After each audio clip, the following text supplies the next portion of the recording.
มาปิ้งปลากินรอบดึกทุกคนเอ้ยนี่หากินหากะมาทุกคนฮะปิ้งหัวตายแล้วบ่ตายบ่ตายก็ปิ้งนั่นแหละน่าจะตายแล้วตัวนี้ตัวนี้บ่ทันตาย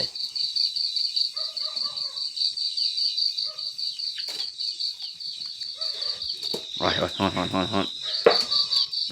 ไปมาดู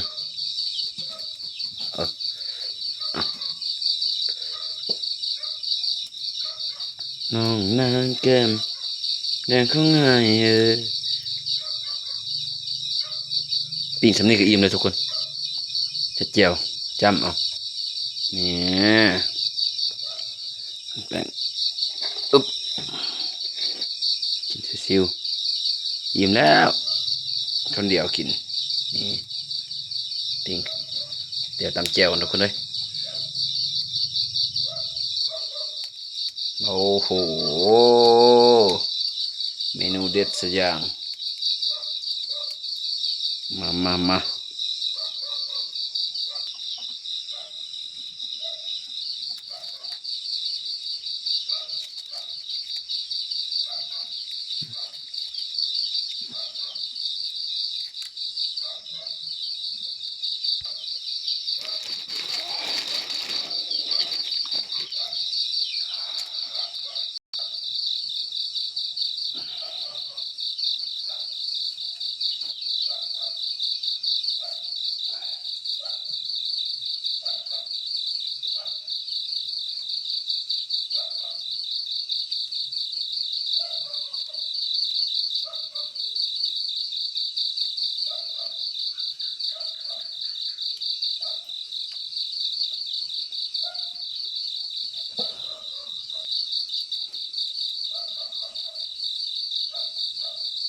มาเด้อกินข้าวนี่ ตัวได้สุกก็กินตัวนั้นทุกคนเลยสุกแล้วตัวนี้ตัวน้อยเอาตกไปใส่ตัวนึงเลยป่ะ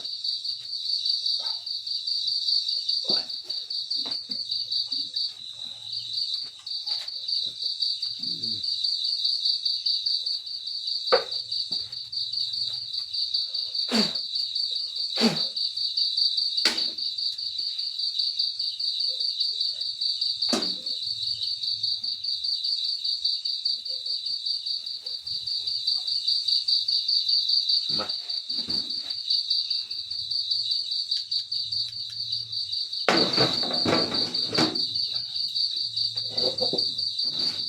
เด้อ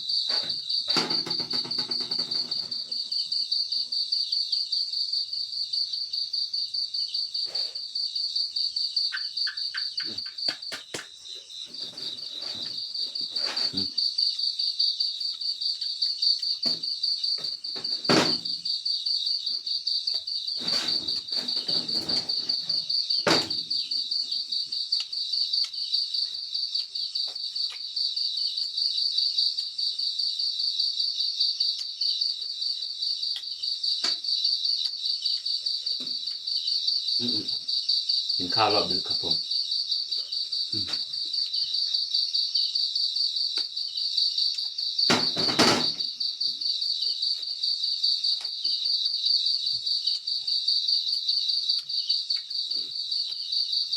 ปลาธรรมชาติ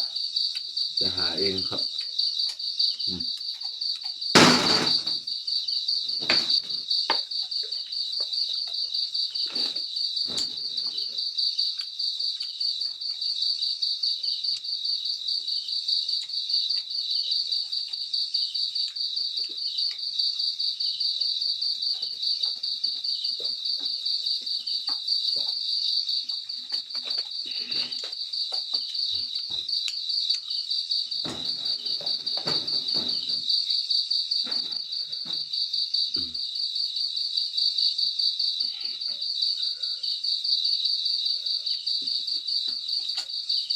ปลาสะแงงปลาสะแงง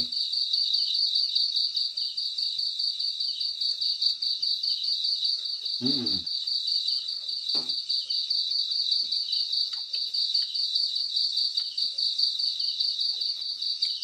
อืม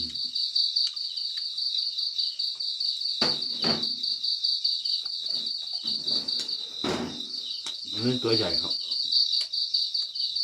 น่าจะใหญ่สุดแล้ว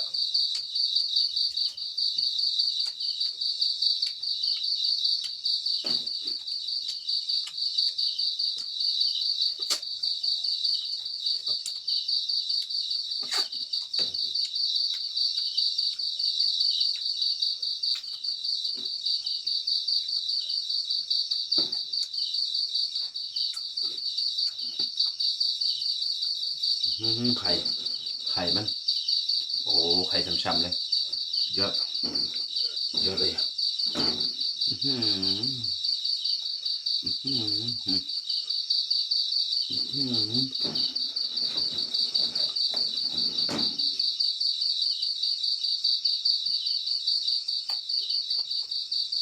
อื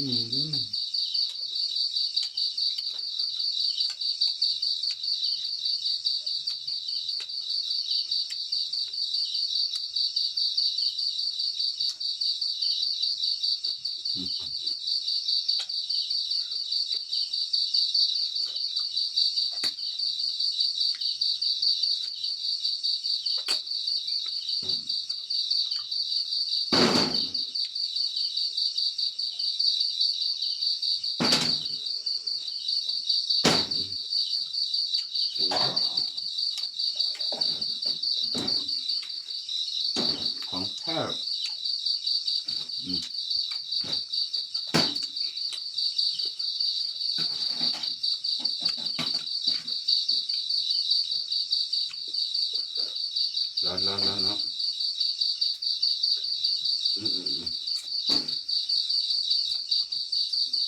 ครับ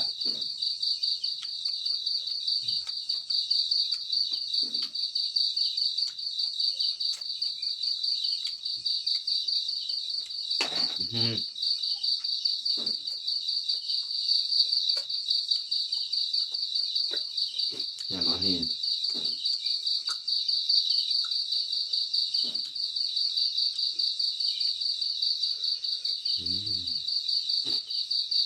ข้าวแล้วตึก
เหมือนกับกินปลาดุก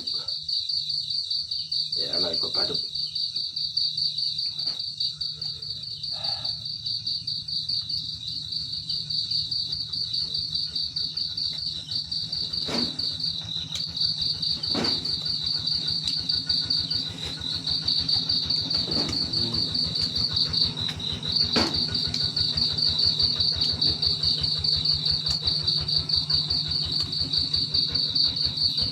แบบนี้เลย